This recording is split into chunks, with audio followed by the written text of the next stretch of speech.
Jair Bolsonaro no Brasil. O meu pai não era nada e arrancava dente de todo mundo. Nem enfermeiro ele era. Tá? E eu também arranco. No sufoco eu arranco o dente de vocês aqui se precisar. Donald Trump nos Estados Unidos. But Mr. Trump, you're not a nice person. We don't need nice. That's true. But actually I am. I think I am a nice person. Narendra Modi na Índia. कि चलो वही खाते में लिखेंगे कभी न कभी निकालेंगे जी नहीं उस खून के सूखने से पहले बदला लिया जाएगा. A chegada desses homens ao poder é parte de um movimento conservador crescente que se constrói há tempos. Eles são expressão eleitoral de processos diversos que têm alimentado a ascensão de novas direitas ou direitas radicais pelo mundo. Nessas diferentes agendas conservadoras, alguns pontos são comuns: a liderança autoritária, a afirmação de discursos nacionalistas, novos usos da internet como plataforma não apenas eleitoral, mas de organização social. O episódio de hoje é uma conversa sobre alguns desses temas que nos ajudam a pensar sobre esses movimentos e lideranças conservadoras. Eu sou Rafael Conkle, editor do Diálogos Messila. E eu sou Joaquim Toledo Júnior, editor científico do Messila. Nossa conversa começa discutindo a organização dos chamados contrapúblicos de direita na internet, em especial no Brasil, e onde os atores progressistas estão nessa história toda. Em seguida, debatemos o papel de ideias como nacionalismo, o etnonacionalismo e masculinismo para as lideranças e movimentos conservadores. E no terceiro bloco, discutimos em que ponto da curva conservadora nós estaríamos. Longe de esgotar essas questões, queremos jogar uma luz no tema dos conservadorismos, que irá guiar os trabalhos de pesquisas do Messila este ano. Sejam bem-vindas e bem-vindos a mais uma edição do Diálogos Messila.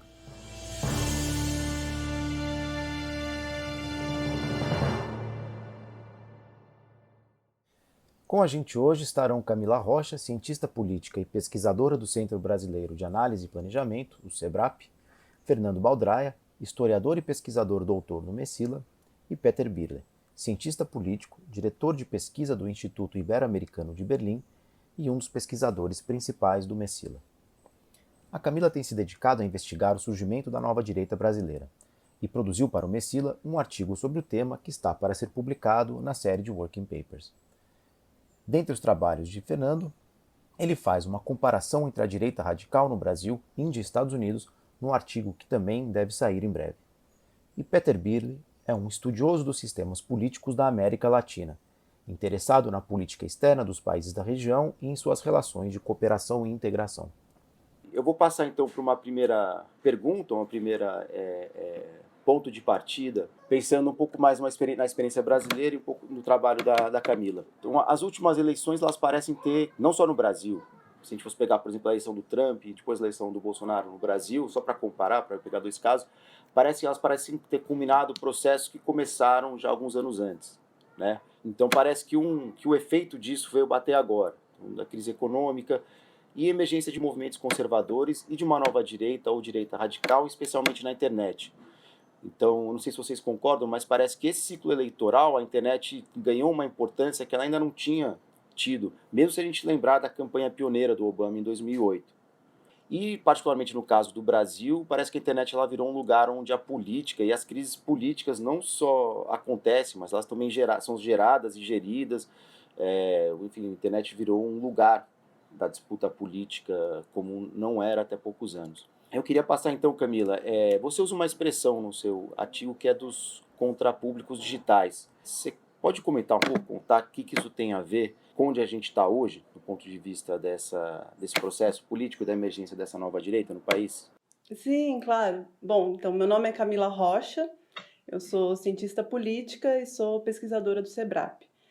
Então, bom, como eu afirmo nesse artigo, né, eu acho que esse conceito de contrapúblicos, ele pode ser muito frutífero justamente para entender a ascensão, né, disso que eu qualifico como nova direita, mas que talvez, acho que conversando aqui com o Fernando, também pode ser qualificado como direita radical, na medida em que, vamos dizer assim, possibilita compreender qual o papel desses atores passaram a desempenhar na esfera pública, e aí, claro, né, a internet aparece como, né, justamente um meio muito importante de expressão Bom, na verdade, assim, esse uso do conceito de contrapúblico, né, a gente sabe que enfim, uma teoria pós-habermasiana da esfera pública, ele primeiro foi utilizado pela Nancy Fraser, principalmente, mas não só, para compreender as atividades de populações subalternas, né? Mas, no meu entendimento, e aí eu parto muito de um teórico literário, né, que é o Michael Warner, um crítico literário, que, na verdade, vai pensar essa ideia de contrapublicidade, de contrapúblico, de uma forma um pouco diferente em comparação com o que a Nancy Fraser tinha pensado. Que é o seguinte, na verdade, ele vai falar, olha, para você compor um contrapúblico, que, na verdade, vamos dizer, uma arena alternativa, né, de debate na esfera pública, mas que não é só o fato de você, enfim, pensar, ter ideias radicais ou progressistas, isso não está só, essa ideia de contrapublicidade não está só relacionado às ideias em si que você tem, mas como que você transmite essas ideias na esfera pública. E isso é muito fundamental, porque essa ideia de contrapublicidade, ela está ligada a uma forma disruptiva de transmitir essas ideias e que está muito mais baseada na performance dos sujeitos e, vamos dizer assim, nessa ideia de que você está, na percepção desses sujeitos, né, você está indo contra o que é percebido como um horizonte cultural dominante. Né? Então, aí justamente vem essa ideia muito forte na Constituição, né, da nova direita, da direita radical, de que existiria, então, uma hegemonia cultural esquerdista que deveria ser combatida. Né? Então, e aí combatida como? Não só, né, com essas ideias radicais, então ultraliberalismo, ou mesmo, né, tradicionalismo, ou, enfim, proposição dessas, né, ideias radicais, mas também com uma performance disruptiva. Né? E aí que entram, por exemplo, o uso dos palavrões, o uso de uma linguagem sarcástica, toda uma performatividade que enfim, na postura do Bolsonaro, nos discursos que ele faz, fica bastante evidenciada, né? Mas que, na verdade, esse tipo de performance já estava presente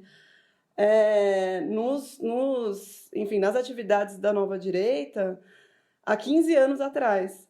Né? E isso não só, claro, principalmente vem muito, né, à mente a figura do Olavo de Carvalho. É exatamente o que vai acontecer no Iraque. Os americanos saindo lá, que vai ser uma carnificina, como foi no Vietnã. Daí o que restará a fazer? Restará a fazer o que a mesma mídia esquerdista chica ocidental fez no tempo do Vietnã. Esconde tudo.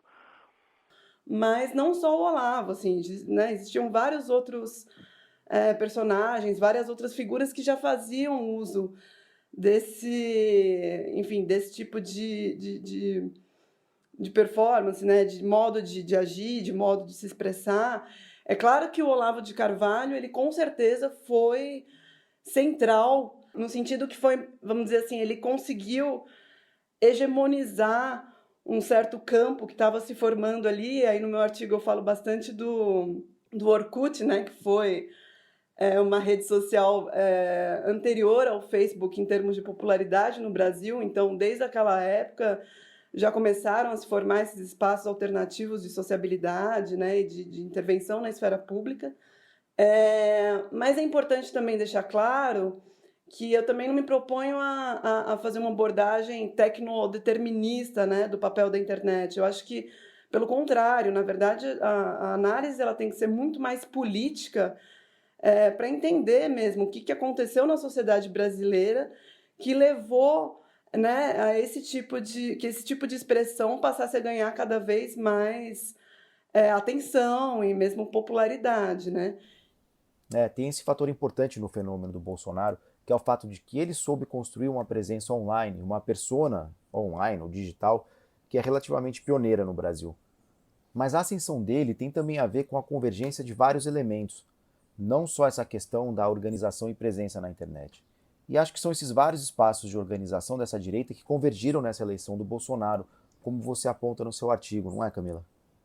Então, acho que isso é muito importante dizer, assim, ainda que a internet tenha sido, com certeza, muito importante, Mas esses contrapúblicos, eles não se limitaram a ser digitais, pelo contrário, né? Isso extravasou na época grupos, enfim, que passaram a disputar centros acadêmicos, diretórios estudantis, e isso no Brasil inteiro, não foi no eixo só sul-sudeste, né? No Brasil todo, nordeste, mesmo no norte, alguns grupos. Então, assim, essa dinâmica, acho que essa divisão muito rígida, né, entre online e offline, ela não funciona muito, porque isso extravasa, né, para outros ambientes, o ambiente universitário, para o ambiente mesmo das organizações que foram sendo fundadas na sociedade civil, né, think tanks, movimentos sociais de direita também. Então, quer dizer, eu acho que o importante dizer é que esse período entre 2006 e né, até 2013, culminou em 2013, aconteceu muita coisa, foi muito produtivo para a formação dessa nova direita, dessa direita radical, tanto online quanto offline, por meio da formação desses contrapúblicos, né, desses espaços alternativos de debate. Agora, o que é importante de entender é que justamente na campanha pró-impeachment da Dilma, que começou ali no final de 2014, né, e foi até 2015, 2016, ali aconteceu um crescendo, né, a coisa foi ganhando um momento, e ali que o bolsonarismo mesmo começou, eu diria que começou a surgir, porque foi ali que ele começou a ganhar expressão, foi ali que, nas pesquisas que eram feitas nos protestos, o Bolsonaro começou a despontar como um possível candidato à presidência mesmo. As pessoas falavam, olha, eu acho, né, a maioria das pessoas que estavam nos protestos falavam que viam no Bolsonaro um possível, né, candidato à presidência, que elas gostariam de votar, e essa ideia de que ele seria contra o sistema, de que ele, ali que essas ideias todas começaram justamente a ganhar uma materialidade importante. Inclusive foi aí que ele decidiu mesmo se lançar como candidato a presidente. E aí o que acontece também, nesse campo da nova direita, da direita radical, existiam várias opções, e com certeza o Bolsonaro, para a maior parte das lideranças, não era a melhor opção, nem de longe, mas isso eu posso falar assim tranquilamente, né? Porque eu conversei muito com as pessoas, assim, todo mundo tinha um certo horror do Bolsonaro, assim, meu Deus, né? O que é esse cara? Mas, o que aconteceu? Como a população que participava desses protestos, né, para o impeachment, começou a abraçar o Bolsonaro, ele começou a despontar, boa parte dessa nova direita falou, bom, se a população está indo na direção dessa liderança, né, do Bolsonaro, então vamos aproveitar, porque é a nossa chance. E aí, quando o Bolsonaro, de fato, vai para o segundo turno, né, das eleições, aí é decisivo, porque aí fecha. Aí eles falam, não, bom, agora é todo mundo mesmo com o Bolsonaro, não tem jeito, vamos lá, vamos engolir, mesmo que a gente, né, não goste, mas é o nosso candidato.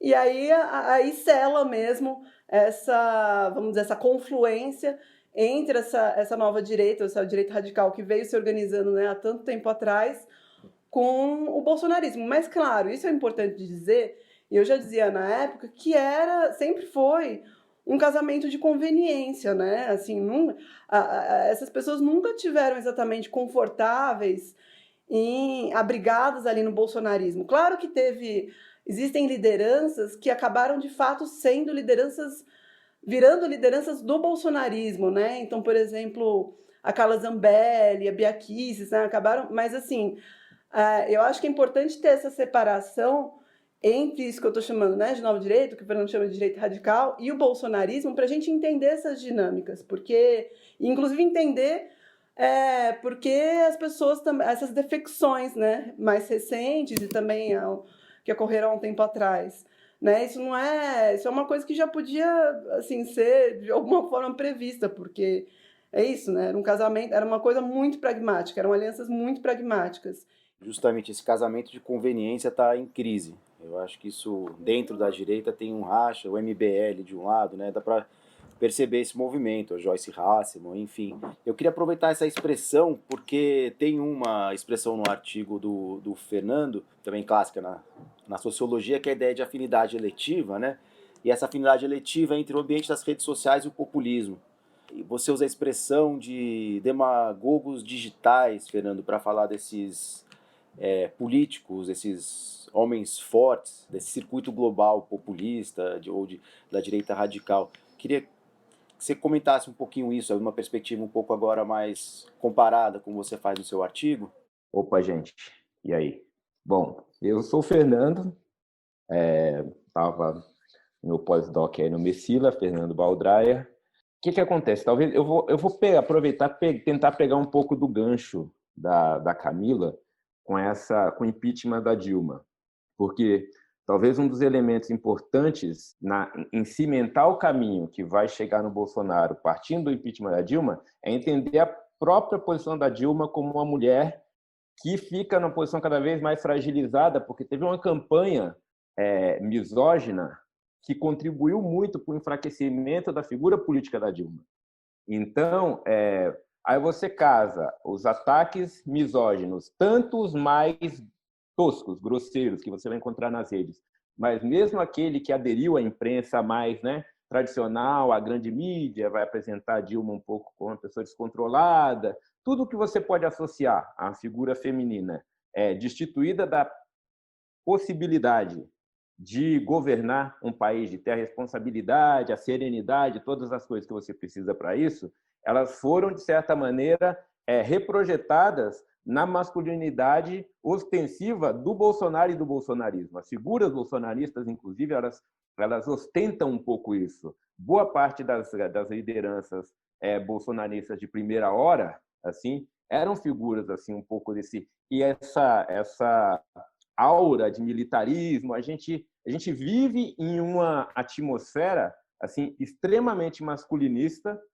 no Brasil, e isso vai ter uma importância fundamental. Isso ressoa muito com a defesa da família, dos valores e etc. Isso vai encontrar uma ressonância em determinadas posições neopentecostais, e eles vão apoiar muito isso.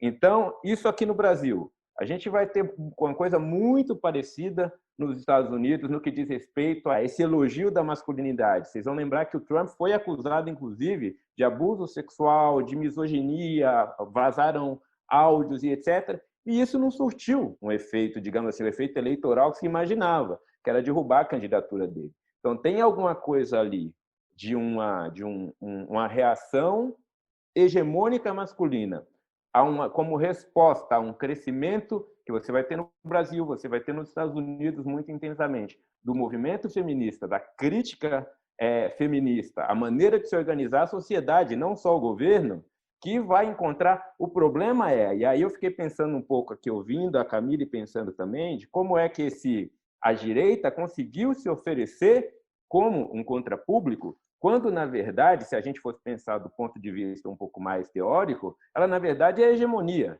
Como é que a hegemonia, posições hegemônicas capturaram, como se costuma dizer, uma determinada linguagem e uma determinada postura que era, efetivamente, de posições do contrapúblico, do movimento feminista, do movimento negro, do movimento LGBT, e se colocou mais ou menos como se fosse, olha, a gente é só mais um do contra. Mas aí nessa captura conseguiram se oferecer com essa cara. Na Índia, a coisa funciona mais ou menos igual, mas obviamente não é igual, porque a ideia mesmo, que a performance da masculinidade lá, por conta de uma herança cultural em que a ambiguidade do próprio gênero ela está incrustada no hinduísmo. A gente conhece na cultura de massa, na indústria cultural, como é que é a presença dessas figuras ambíguas de gênero na Índia, de maneira que o Modi ele vai se apresentar muito mais como casto. Então, assim, a hipersexualidade masculina nesse universo pode ser aquele que não se liga propriamente à sexualidade, como aquele que está acima, inclusive, dessas posições. E essa posição super sóbria, super equilibrada, isso vai ter um pouco também, obviamente, na religião cristã, por isso que você vai ter também como chama, gente? Celibato, exatamente. Um pouco desses valores, e isso vai também fazer com que ele performe essa posição, mas aí para estigmatizar a masculinidade muçulmana, para estigmatizar também as mulheres. Então, o que eu estava tentando apontar é de como é que esse homem forte ele vai aparecer um acento na masculinidade, na masculinização heteronormativa, ele vai aparecer em diferentes cenários, cada qual um pouco com a sua cor particular, mas ele está presente como uma espécie de elemento que está estruturando a ascensão da extrema-direita em contextos domésticos, assim, nacionais muito específicos. Confesso que estou emocionado e me sinto muito honrado em me dirigir a uma plateia tão seleta. Hoje em dia, um precisa do outro. O Brasil precisa de vocês. E vocês, com toda certeza, em parte, precisam do nosso querido Brasil. Agora, essa ascensão da direita também tem causado mudanças profundas no campo das relações exteriores. Peter, essa é uma questão importante nas suas pesquisas. Eu queria ouvir você um pouco sobre esse ponto. A gente está vendo uma crise na inserção internacional de países como o Brasil. Como essa postura do país tem sido vista e que mudanças ela representa, pensando no histórico de posições do Brasil no cenário internacional? Bom, muito obrigado. Eu sou Peter Birle, cientista político alemão. Eu trabalho no Instituto Ibero-Americano de Berlim como diretor de pesquisa. Como pesquisador, estou concentrado em pesquisar as relações internacionais da América Latina. Falando de como o governo Bolsonaro está visto na América Latina, no mundo, também acho que primeiro é importante ver que conservadorismo não é conservadorismo, não é todo o mesmo. Temos, por exemplo, no Chile um presidente muito conservador, mas não um presidente com uma missão como o governo Bolsonaro tem, não? Porque o perigoso da política de Bolsonaro é que ele quer transformar não somente o Brasil, mas ele quer transformar a região e quer também contribuir a transformar o mundo, não? Então, o intento é provocar uma transformação política profunda e duradoura, difundindo ideias e valores culturais extremamente conservadoras e iliberais, não? E não somente no Brasil, mas também na região. Então, nesse sentido, não somente a política interna do governo é importante para cumprir essa missão, mas também a política externa, não? Isso significa que o Brasil está desenvolvendo uma nova identidade na região. Isto sim, está produzindo contra-reações, não? Sobretudo porque o Brasil, durante quase todo o século XX, tem sido um parceiro confiável, um parceiro pragmático, um parceiro importante, mas sempre tratando também de mediar em conflitos. Tudo isto com o governo de Bolsonaro desapareceu. Então, não somente o governo perdeu muita confiança dos vizinhos, mas também é muito difícil saber o que vai passar no futuro, quais vão ser os próximos passos do governo. Na Europa, tem distintas estratégias de reaccionar, não? Se eu falo do governo alemão, da Angela Merkel, então a minha impressão é que até agora estão tratando de manter uma certa relação de trabalho com o governo de Bolsonaro e não profundizar ainda mais os conflitos. Mas não é fácil, não? Bolsonaro não tem nenhum problema em entrar em conflito. A minha impressão é que isto também forma parte da estratégia. Não é mala educação, não? Tampouco na política interna, não? Assim que usar malas palavras, falando de outros grupos políticos, não é somente mala educação, forma parte da política, não? Para descreditar o outro. Isto não somente na política brasileira, mas também na cena internacional. Eu queria aproveitar e trazer um outro elemento, que é o papel do nacionalismo e do patriotismo.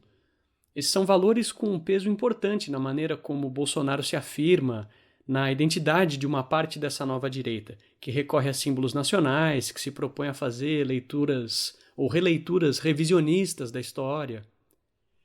Mas mesmo que figuras como Bolsonaro, o Donald Trump ou o Modi na Índia caiam, esses valores parece que vão se deslocar para alguma outra figura que se coloque como legítimo representante da nação.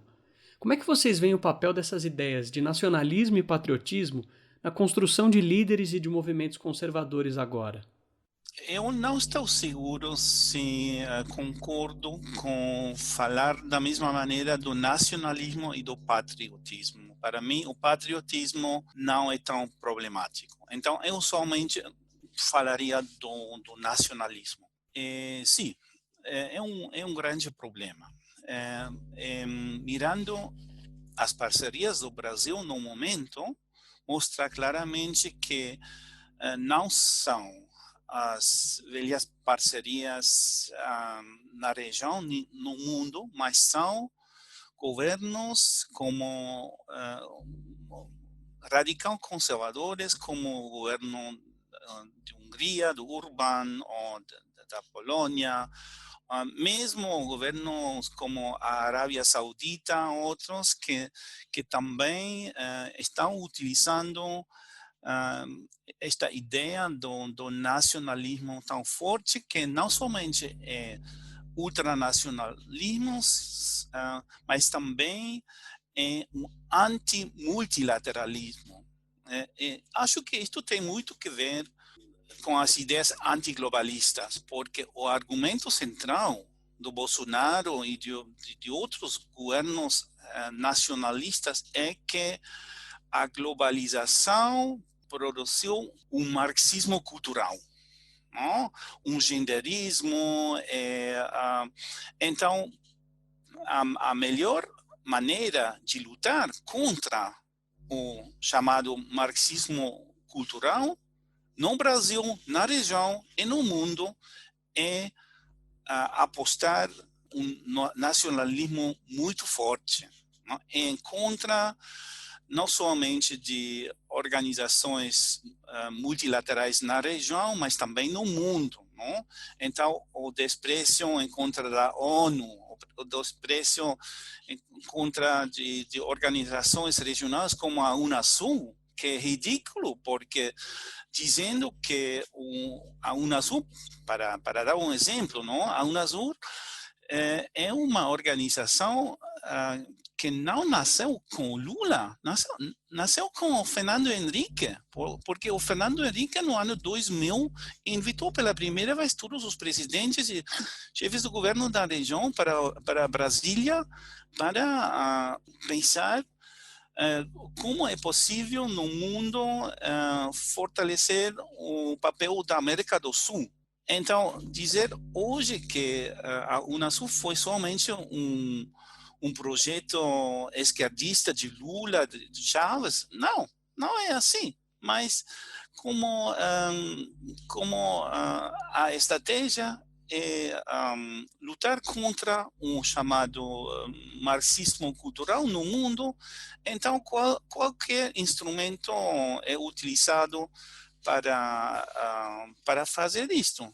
A búsqueda de novos parceiros na região, no mundo, também a ideia de destruir organizações multilaterais existentes, mesmo novas redes como a ProSur, que é uma rede conservadora, mas o governo de Bolsonaro, mesmo contra desta rede conservadora, não tem muito interesse nisto.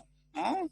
A única coisa que interessa é fortalecer as posturas nacionais. Uma impressão que a gente tem internamente também, que existe uma capacidade operacional no governo que impede que o governo saia só do campo do discurso. Eu fiquei pensando se essa retórica antiglobalista, se ela tem se transformado de fato em ações concretas e esvaziamento desses fóruns, tudo mais.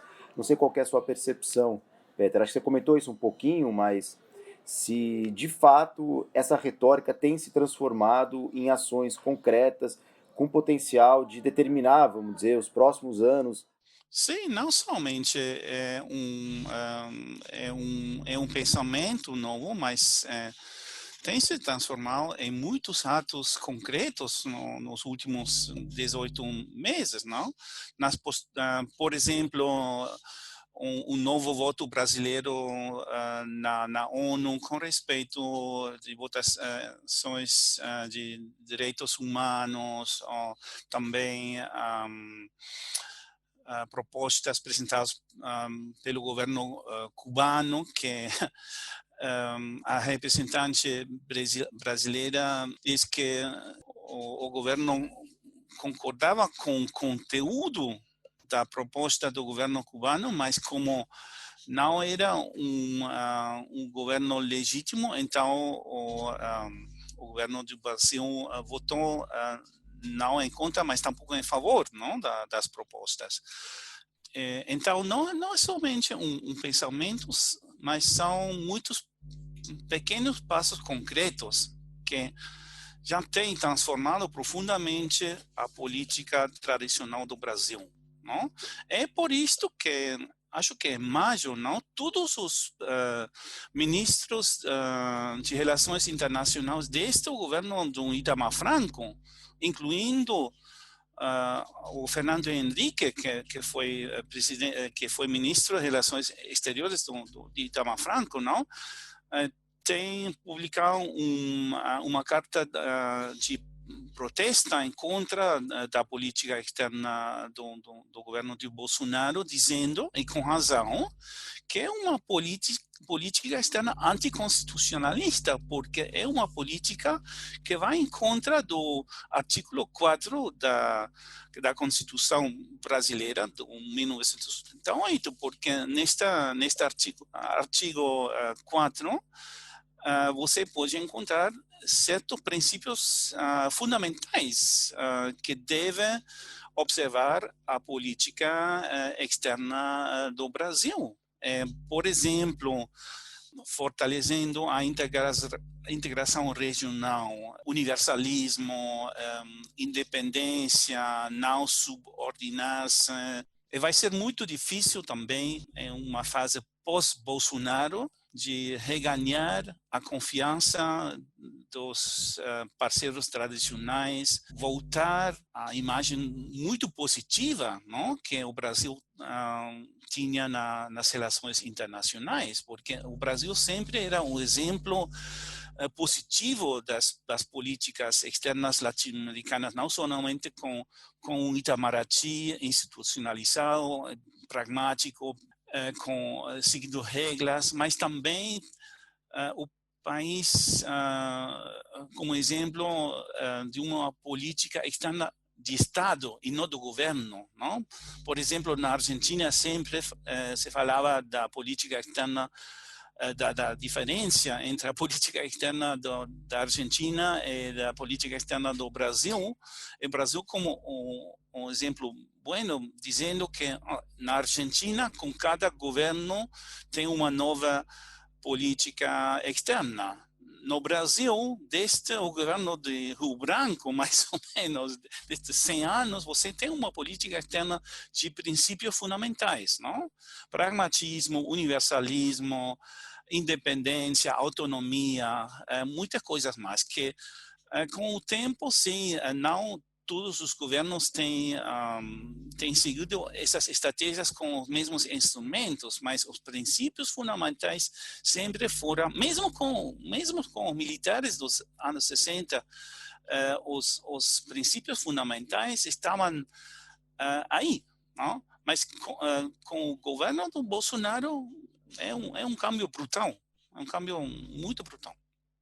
Eu queria aproveitar para pedir um comentário do Fernando sobre isso.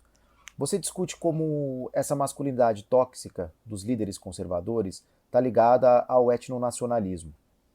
Como é que isso opera? Você acha que isso também pode se deslocar para outras lideranças? Que eu acho que esse risco de deslocamento ele é muito simples. Assim, no cenário, especificamente no cenário brasileiro, é muito claro que a gente pode passar de um Bolsonaro para um Moro com muito pouco deslocamento no sentido, do ponto de vista mais amplo, assim, e de que já tem um movimento nesse sentido. Olha, a gente vai sair da extrema-direita, vamos dizer assim, uma palavra ruim, boçal, tosca, mas a gente quer continuar com boa parte do pacote que a gente tem aí, digamos assim, minimamente, de uma maneira minimamente elegante. Então, mas aí é aquela história, quem é que pode encarnar essa figura da nação?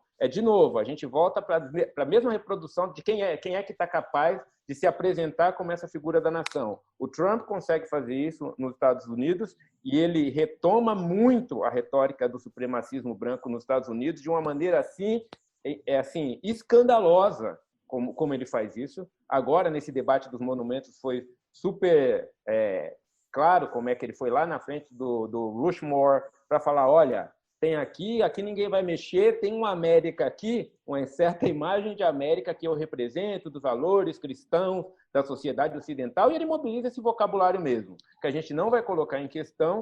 E se você pega, e voltando um pouco lá na Índia, eu fico esquecendo ela, o Modi pegou o yoga e transformou o yoga numa espécie de patrimônio assim, universal da humanidade, ele mesmo é praticante e performa essa posição, então tem possibilidade. Como é que você se torna a pessoa capaz de encarnar a nação e levar adiante o discurso nacionalista? Isso continua muito circunscrito a determinadas características, quase via de regra homens, e que vão encarnar os ideais hegemônicos domésticos em cada contexto nacional particular. Só queria comentar que eu acho super curioso essa coisa do Modi mesmo e do Partido Nacionalista Hindu, dessa apropriação da coisa do... É um quase fisiculturismo essa tradição da yoga que tem lá, né? Não é a yoga ocidentalizada, né? É uma coisa mais vigorosa, muscular, masculina mesmo. É muito curioso mesmo.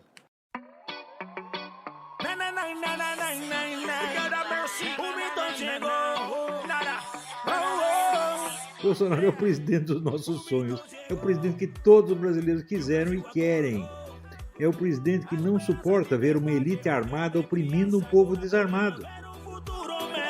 O mito chegou, e o Brasil acordou. A esperança de verdade, olhar de criança, agora podemos ver um futuro melhor. O mito chegou. E eu fiquei aqui pensando também um certo paradoxo, que é o do discurso do choque, que é um discurso que tem um perfil de contradiscurso, se transformando num discurso que, na verdade, ele é hegemônico, tem uma espécie de hegemonia no estilo de participação na esfera pública. E eu, pelo que pouco que eu conheço dos estudos de internet, mas também um pouco uma coisa mais de primeira mão, de a gente viver esse ambiente da internet, justamente essa estratégia que é uma estratégia do choque, que é uma estratégia de um tipo de humor, que é um tipo de humor meio nihilista, né, que não tem fronteira de gosto, de respeito e etc., que também a gente percebeu ao longo dos últimos anos, como a direita radical ela é mais exitosa. Ela aprendeu melhor por alguma razão, vou recuperar a expressão da afinidade eletiva com o ambiente de internet e as redes e mídias sociais. Parece que eles têm uma eficácia maior no uso desses recursos do que os atores progressistas que parecem que estão sempre correndo atrás. Então, na eleição de 2018 aqui no Brasil, foi de última hora que as pessoas, ou espontaneamente, ou os partidos, tentaram reproduzir alguma coisa como tipo de campanha que estava sendo feita pela campanha do Bolsonaro. Então, é sempre tardio e menos eficiente. Você tem, na sua pesquisa, Camila, você tem alguma coisa que ajude a gente a entender essa diferença, essa maior eficácia? Bom, então, eu acho que tem tanto um aspecto, vamos dizer assim, de ordem técnica quase que da internet, que possibilita, né, ou facilita certos tipos de expressões. Então, por exemplo, a possibilidade de você frequentar espaços de discussão em que existe anonimato, né? Então, se a gente for pensar nesses espaços tipo 4chan, ou mesmo no Brasil, por exemplo, na época do Orkut, era possível você ter contas com pseudônimos, né, em que você não se identificava. Então, essas possibilidades proporcionam, vamos dizer, uma maior liberdade para você falar, inclusive coisas que né, enfim, podem ser quase que beiram coisas criminosas, ou às vezes até mesmo são, livremente, né, sem, quer dizer, você está protegido ali, né, por aquele ambiente. Então, isso é uma coisa importante, né, nesse sentido de ser dita, essa possibilidade das pessoas conseguirem expressar mesmo o que quer que elas quisessem. E outra coisa que também é importante aí é a dimensão política da conjuntura mesmo, né, em que isso aconteceu. Porque, primeiro, assim, a gente precisa entender que esses grupos, e aí eu vou falar mais dos Estados Unidos, porque é a realidade assim, mais próxima que eu, né, acabei conhecendo mais por conta da pesquisa. Eu não sei como foi na Europa, nos países da Europa, mas, quer dizer, aconteceu que esses grupos eles passaram a se organizar, a se fortalecer justamente na vigência de governos progressistas, né? Então, tanto do Obama quanto do Lula aqui no Brasil.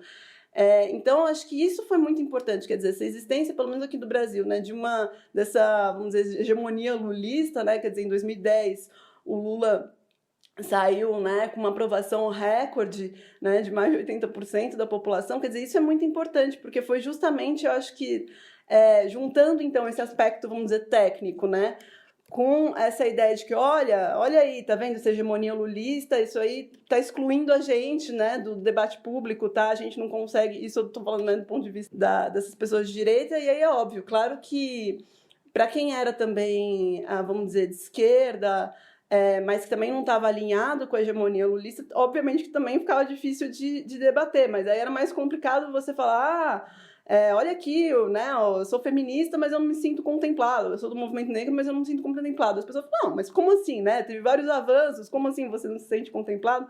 E para a direita acho que era mais fácil de falar que, né, não estava sendo contemplado. E para além disso, outra coisa que eu também quero chamar a atenção é o papel, vamos dizer, da ocupação quase que original, primeira de determinados espaços na internet. Então, num certo sentido, acho que as direitas foram meio que vanguardistas mesmo, porque, quer dizer, é isso, por exemplo, 4chan, que acho que existe, se eu não me engano, desde 2003, 2004, por exemplo. E no Brasil, em 2004, o pessoal de direita já conhecia esses fóruns, já frequentava, isso com certeza faz uma diferença muito grande quando você vai ver, por que determinados grupos têm mais sucesso, porque eles já estavam acostumados a usar essas dinâmicas da internet, né? O próprio Olavo já fazia isso que a gente chama de podcast, ele já fazia em 2006, imagina, né? 15 anos atrás. Eu tenho uma resposta assim, até muito simplória para essa coisa, e respostas simplórias geralmente não são muito boas, mas em todo caso, eu vou dizer ela aqui. Eu acho que é uma coisa assim, que tem a ver essa afinidade letiva, né, também desses meios digitais, com esse avanço que eu estou te dizendo. É muito mais fácil você manter e você destruir coisas incipientes e muito trabalhosas do que você desconstruir hegemonias muito estabelecidas. É muito mais fácil. Você pega, por exemplo, vou mudar um pouco da masculinidade para o mito da democracia racial no Brasil. O trabalho que foi quando a gente começou a discutir ações afirmativas, implantação de cotas, explicar para pessoas o que era racismo. E continua sendo um trabalho que a gente está precisando fazer hoje, 15 anos depois, com uma intensidade que, assim, eu fico pirado. Eu falo, mano, o que é aquele, como é que é a hora da marmota, voltamos para o começo, porque não é possível, assim. Parece tão evidente e está se tornando gradativamente cada vez mais evidente. Então, uma coisa muito fácil é que, assim, esses grupos eles vão trabalhar na intuição mesmo das pessoas. Eles não precisam explicar o que eles estão dizendo. Quando ele faz uma piada racista, quando reproduz uma tirada misógina, homofóbica, ele pode simplesmente fazer isso sem se preocupar em precisar explicar para a pessoa por que aquilo é aquilo. Então, tem uma coisa de afirmar a própria subjetividade de quem está ouvindo, um senso comum generalizado, de gerar humor com isso. O humor se baseia muito nisso. Está tendo também toda uma proposta no Brasil, nos últimos anos, de você rever o humor, de você repensar o humor. Tem um livro muito interessante do Adilson Moreira, né, que chama Racismo Recreativo. como é que ele vai explicar como é que o racismo, na verdade, se tornou, no Brasil, desde sempre, uma maneira de você simplesmente viver no mundo e se divertir às custas das pessoas negras. Assim. Então, quer dizer, é claro que para você entrar nessas mídias rápidas, ágeis, e com essa coisa que a Camila também estava falando, tem uma questão de acesso. Também, digamos assim, os movimentos de base. Vamos dizer, imagina só o movimento de mulheres negras, partindo das periferias, das favelas, com pouquíssimo acesso a computadores, internet, uma coisa de recurso mesmo. Para você estar nos começos dos anos 2000 tendo acesso a esse mundo, não tinha assim.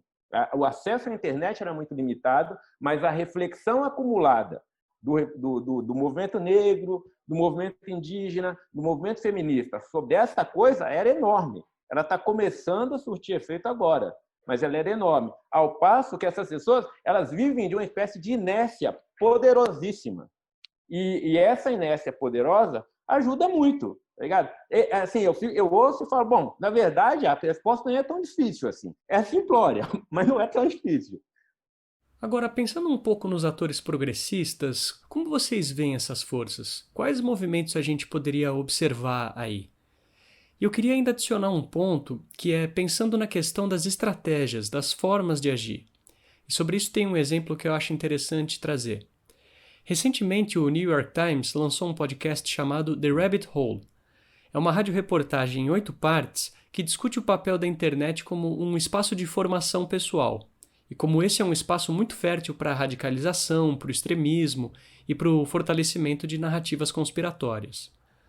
Mas dentre as muitas histórias interessantes que tem ali, uma coisa me chamou a atenção, que é a existência nos Estados Unidos de produtores de conteúdo à esquerda que usam algumas estratégias próximas do que a gente tem associado a essa nova direita, como o deboche de opositores políticos. Isso é algo que talvez a gente comece a ver mais na forma de agir dos atores progressistas? Acho que é muito perigoso, porque é, ao mesmo tempo, muito tentativo, não? No sentido de que ver que as estratégias da direita, as estratégias de comunicação da direita são exitosas. Então, imitar o mesmo tipo de estratégias com outro conteúdo. Acho que isto é muito perigoso. Então, a estratégia dos atores progressistas exatamente não pode ser imitar as estratégias da direita com mensagens muito simplificadoras, mas tem inventar outras estratégias. Eu não tenho neste momento as estratégias, é a pergunta do milhão, não? Mas estou seguro que não pode ser imitando as estratégias atuais da direita radical. Bom, então, na verdade, acho que eu vou tentar ser bem sucinta. Como eu já disse, eu não sou... evito essas posições muito tecnodeterministas, né? Então, quer dizer, eu acho que a solução ela é política mesmo. Eu acho que é importante dizer, inclusive, que, por exemplo, para o eleitorado popular do Bolsonaro, né? Eu e a Esther, a gente fez dezenas de entrevistas em profundidade com essas pessoas. O grande problema do Brasil continua a ser a desigualdade social abissal, né, do país. Então, eu acho que, com certeza, lideranças políticas que consigam, sejam capazes, né, de articular todas essas demandas, né, dos movimentos feminista, negro, LGBT, indígena, quilombola, pessoas, né, com deficiência, etc., tal, todos esses grupos, justamente com a questão da desigualdade social e propor soluções ousadas, radicais, que sejam, obviamente, construídas, né, junto à sociedade civil, amplamente debatidas. Eu acho que esse processo, como o Fernando já apontou, né, de convencimento mesmo, de sensibilização, convencimento da população em relação a uma série de temas, né, ele não é fácil, mas eu acho que se ele for sendo feito justamente de forma ousada, de forma... né, e também de forma acolhedora. Eu acho que isso que é importante também deixar claro, né, porque a gente não pode, obviamente, deixar de fora, né, o precariado branco, ou mesmo pessoas de classe média, né, pequenos empresários, etc. Né? Acho que a gente tem que justamente pensar em como conseguir, vamos dizer, o máximo de um discurso que seja, né, amplo o possível, mas, ao mesmo tempo, também que seja, obviamente, contra, né, determinadas elites e determinados grupos que são justamente contra, né, como eu já disse, o Pacto de 88, contra, né, o aprofundamento de mudanças sociais. Eu acho que é isso. Na verdade, as pessoas querem sim que o Brasil seja um país menos desigual, né? Mesmo as pessoas, boa parte das pessoas que votaram no Bolsonaro, isso é importante de dizer. Então, acho que é isso. Eu acho que é mais ou menos uma mistura do que o Peter estava falando com o que a Camila estava falando, no sentido de que a gente não pode abrir mão, obviamente, das novas ferramentas tecnológicas. Sim, seria um pouco tolo tentar fazer isso, e nem das estratégias, às vezes, mais ou menos simples de convencimento. Hashtag, uma coisa um pouco mais placativa, uma coisa um pouco mais panfletária. Isso funciona para dar um start, né? Para mobilizar, para sensibilizar, para chamar para o debate, para incomodar um pouco, para provocar certos deslocamentos. Ao mesmo tempo, a gente tem uma série de ações locais que existem. Assim, se a gente pega, por exemplo, o movimento quilombola, as pessoas estão lá, mano, onde eles vivem, assim, o movimento indígena, principalmente esses movimentos de base, eles têm esse nome porque eles estão ali, estão na base, estão funcionando. A galera que está discutindo isso nas rodas de capoeira, os ballrooms LGBT. Então, você tem uma efervescência de movimentos de base, o movimento hip-hop engajadíssimo, os slams de poesia, principalmente os slams de poesia ligados às feministas negras, à atividade literária, de blogs, de todo tipo de youtuber, desse tipo de... Ele está aí. Então, quer dizer, a gente tem um movimento de base funcionando em que as pessoas estão na interação intersubjetiva mesmo, individual, estão olhando na cara do outro. Você vê que no meio da pandemia saiu uma marcha antirracista, depois do assassinato do George Floyd. O importante é a gente entender que essas coisas não se excluem, como elas efetivamente não excluem, digamos assim, as camadas médias e a elite no Brasil. Porque você vai ver a Folha numa campanha intensa pela democracia. O ano passado não digamos assim, um mero acaso que a ombudsman da Folha é uma mulher negra. Está aparecendo algumas novidades. Você está vendo da parte da Folha, da parte do Grupo Globo, você ter debates que antigamente eram debates quase tabu na sociedade brasileira, aparecendo cada vez mais na pauta hegemônica, na mídia mainstream, na grande mídia, como se diz. A Companhia das Letras tem atuado muito nesse sentido também, fez há pouco tempo jornadas antirracistas. Então, tem todo um debate que está vindo de cima a baixo, e o cuidado é exatamente esse, de não reproduzir uma estratégia de deixar que os robôs, ou a internet, ou etc., cuide da coisa, porque, de fato, aí eu concordo com o Peter. Se a gente repetir isso, não vai funcionar. Pode funcionar para você reproduzir a hegemonia, mas não vai funcionar se você quer dar passos progressistas gradativos. E eu acho que, sinceramente, eu sei que a coisa está feia, mas eu tenho um certo otimismo de que a gente tem, de cima a baixo, uma certa tendência a entender que o que está acontecendo é muito sério e que a gente não pode deixar. E um monte de gente que está começando a surgir essa espécie de frente ampla, não necessariamente partidária, suprapartidária, até juntando vários setores do que se chamava, sei lá, sociedade civil, para fazer isso. E eu acho que o potencial disso está grande. Eu estou enxergando aí que a gente tem agora quanto tempo a gente vai precisar para gerar esse impulso, essa força, é outra coisa. Mas que as estratégias já estão mais ou menos ganhando uma certa cara, qual é que é, eu acho que isso está acontecendo. We will make America proud again. We will make Brasil, Estados Unidos great again. And we will make America acima de todos. God bless you and good night. I love you. Queria propor uma última questão, pegando um pouco o espírito do momento da questão do coronavírus, que é assim, uma imagem bastante recorrente que são as curvas, né, e os gráficos da curva epidemiológica. Eu queria brincar e pensar uma curva epidemiológica para a onda conservadora.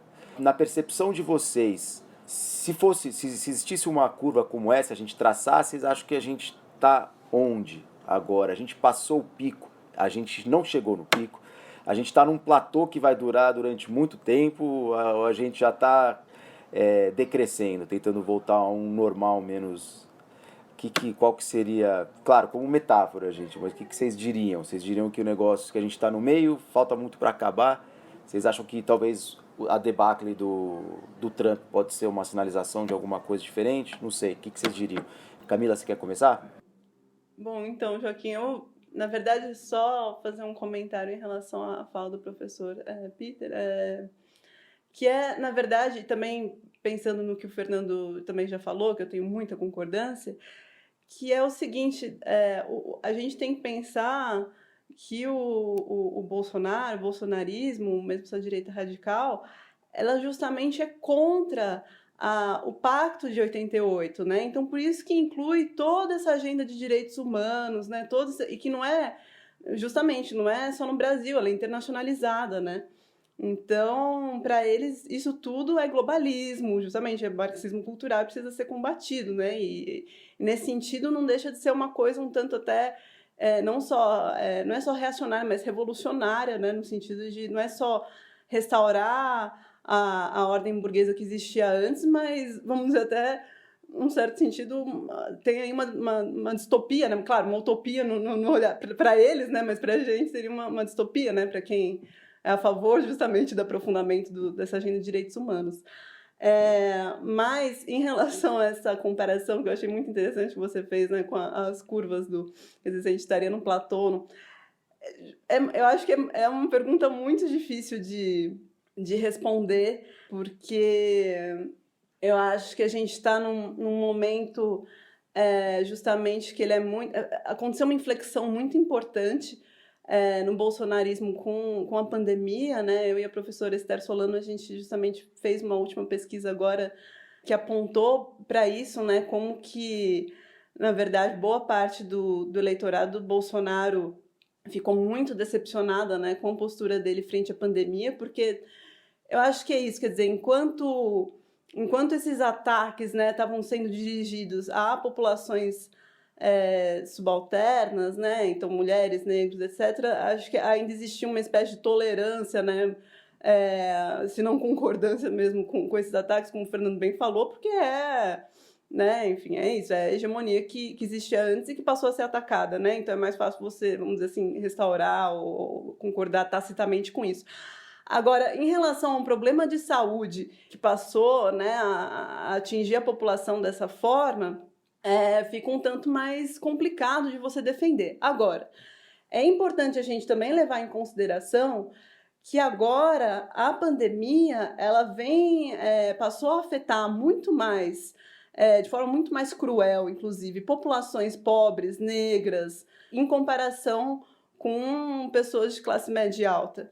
Então, eu acho que a gente tem que observar isso, né, também, para entender as percepções de diferentes populações em relação à pandemia, porque, e aí aqui eu estou falando a título de hipótese, né, de repente, vamos supor, né, se no final do ano, no começo do ano que vem, se encontre uma vacina, por exemplo, né, para o vírus, quer dizer, a gente sabe que o Bolsonaro ainda tem bastante tempo de governo, né, ele não chegou nem na metade do governo dele. Então, eu acho que pode acontecer, sim, da gente, por exemplo, tá tendo uma espécie de platô nesse momento que, tudo bem, tem um desgaste importante, mas que ele eventualmente consiga, de alguma forma, se recuperar. Claro que a gente tem que olhar também muito para a economia, né? Como que vai sair disso e o que né, o governo vai propor, etc. Mas, enfim, eu acho que eu olharia pelo menos para essas percepções de diferentes setores da população, né, em relação à pandemia, em relação depois à recuperação econômica. Então você não exclui a possibilidade de uma segunda onda conservadora, vamos dizer, que é a segunda onda da Covid. Ah, não! Peter, você tem alguma reflexão a respeito dessa dinâmica? Sim, é uma boa pergunta. Eu acho que tem vários elementos. Tem elementos positivos e tem elementos negativos e tem elementos ainda inseguros. Por exemplo, o que passou em Bruxelas nos últimos dias, acho que pode ser um elemento positivo, no sentido que a União Europeia foi capaz de ter um novo orçamento para os próximos anos e também a ajuda comunitária pelos países que têm muito problema agora com coronavírus, não? Acho que é um fato sem precedentes na política europeia, pode ser interpretado com todas as críticas também possíveis, mas acho que tem algo positivo. Um segundo elemento, no próximo novembro, as eleições em Estados Unidos. Vai depender muito de se o Trump pode ganhar uma segunda vez ou não. Neste momento parece que não, mas todos recordamos também que antes da primeira eleição ninguém pensava possível uma vitória eleitoral do Trump e se ganhou. Não? Então, se ele logra ter um segundo mandato de 4 anos, ele vai seguir destruindo redes, instituições, não somente nacionais, mas internacionais. Não? Eu não acho que com o presidente Biden o mundo vai voltar na situação antes de Trump, não? Porque o Trump também não somente é a causa de muitos desenvolvimentos negativos, mas também ele mesmo é o resultado de desenvolvimentos que antes havia nos Estados Unidos, não?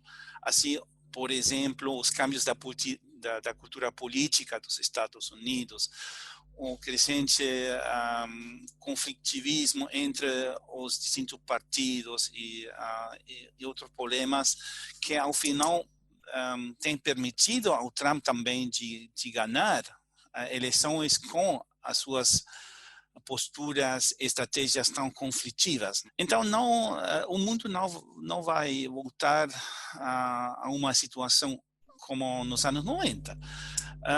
Mas se ganha Biden, tem alguma possibilidade de se voltar a uma política internacional global mais racional, um certo multilateralismo. Na América Latina, neste momento, é muito difícil, porque a situação de muitos países é dramática. É dramática porque não existem possibilidades, estruturas regionais de buscar estratégias comuns. Então, cada país está lutando com seus instrumentos próprios. E vai ser muito difícil de voltar a certo multilateralismo regional. Não? E depois, no mundo também tem muitos fatores como o desenvolvimento da China e da Rússia, que é muito difícil para nós de influir nisto. Então, onde estamos com a curva do conservadorismo, difícil. Eu tenho certas esperanças, mas ao mesmo tempo também estou seguro que, pelo tempo que podemos ver, não estamos por voltar a uma situação muito idílica. Fernando, você quer comentar? Achei muito bacana o paralelo. Estava aqui pensando, eu acho que é o seguinte, se a gente pensei em 2 leituras, uma mais pessimista e uma mais otimista, como todo mundo está fazendo com relação à pandemia.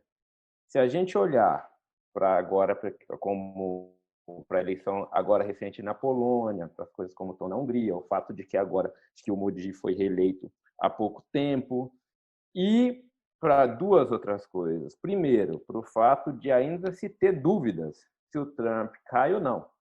Assim, eu achei que essa altura do campeonato, a fatura está ganha, o cara vai perder. Mas ainda fica aquela incerteza, ninguém sabe bem se dá para cravar que já era para ele. E aqui no Brasil, com o tamanho da tragédia que está a coisa, ainda assim, o Bolsonaro chega perto de 30% de bom ou ótimo. O problema, assim, não é que a crise está escancarada, mas como é que é possível que esse governo ainda tenha quase 1/3 de aprovação? Aí, nessa leitura, olhando por aí, é como se o coronavírus da ascensão da extrema-direita fosse um pouco, tem essas pesquisas que estão apontando que talvez o coronavírus, o corona mesmo, ele não seja só uma doença respiratória, de que ele ataca os rins, ataca o sistema circulatório, de que ele tem aí, seja um vírus que tem uma função sistêmica, muito talvez aparentado com o que foi o HIV quando surgiu. É um vírus talvez mais danoso, mais potente do que a gente imagina. Aí, se a gente faz essa leitura pessimista e o paralelo com o HIV, a gente pode pensar que o tempo para debelar essa pandemia vai ser correspondente. Precisaram de algumas décadas de pesquisa, de trabalho, para você ter o HIV sob controle. Então, aí a gente pode pensar que essa ascensão tem algum fôlego. Eu chamaria de platô, eu diria que vai ser uma coisa que a gente quase que teria que se habituar a viver com ela, e ao efeito danoso potencial que ela pode ter o tempo inteiro e estar sempre alerta para controlar, e que isso vai demorar um certo tempo. Uma leitura mais otimista apostaria num outro vocábulo de toda a discussão sobre o coronavírus, que é a imunidade de rebanho. A gente pode pensar que a ascensão da extrema-direita, do jeito que está no Brasil, nos Estados Unidos, na Europa, nas Filipinas, em todo canto, de que isso vai mostrar, num espaço de tempo relativamente curto, o tamanho da besteira que isso é, do quão nos problemas que a gente cria, no quão danoso tudo isso é, e nos problemas que isso vai acarretar para a saúde da humanidade, do planeta, e que num tempo relativamente curto, de preferência de um mandato, mas vamos dizer assim, no máximo de 2, pode ser 2 aqui, 2 nos Estados Unidos, a gente perceba que esse definitivamente não é o caminho, aí seria uma espécie de último suspiro de toda essa construção, e em coisa de 4 ou 5 anos, no máximo 8, a gente atingiria essa imunidade de rebanho, e esse viraria um vírus banal, um vírus que a gente sabe que está ali, mas que a gente consegue controlar ele com uma certa facilidade, o sistema imunológico da sociedade consegue manter ele sob vigilância, e na hipótese super otimista, ele simplesmente fica inativo, assim, não aparece mais. Acho que é isso. Sim, somente uma última coisa. Eu acho que a democracia vive das alternativas.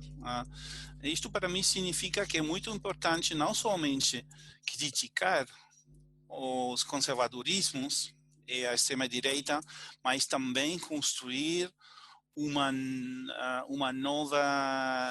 novos atores progressistas, não? Um novo consenso progressista que também se apresenta como uma alternativa para uma parte muito grande da população. Sem isto vai ser muito difícil de lograr vitórias eleitorais contra atores como Bolsonaro ou Trump, não? Então, fortalecer tais alternativas, acho que vai ser fundamental nos próximos anos.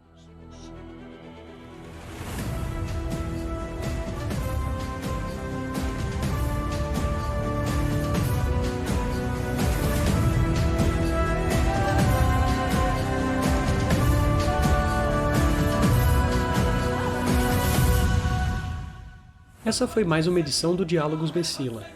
Nós agradecemos à cientista política Camila Rocha, ao historiador Fernando Baldraia e ao cientista político Peter Birle pela conversa.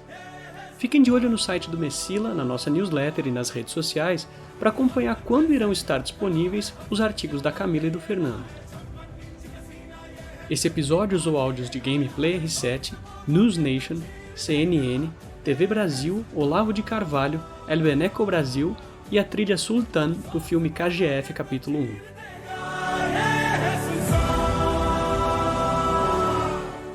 O Diálogos Messila é uma produção do Maria Sibylla Meren Center Conviviality and Equality in Latin America. Jörg Klenk é o nosso coordenador científico. Melanie Metzen é a nossa coordenadora de comunicação e eventos. Gustavo Diniz faz o apoio de produção. Eu sou Joaquim Toledo Júnior, editor científico do Messila. Eu sou Rafael Conkle e edito esse podcast. Obrigado a você que nos ouviu até aqui. Até mais.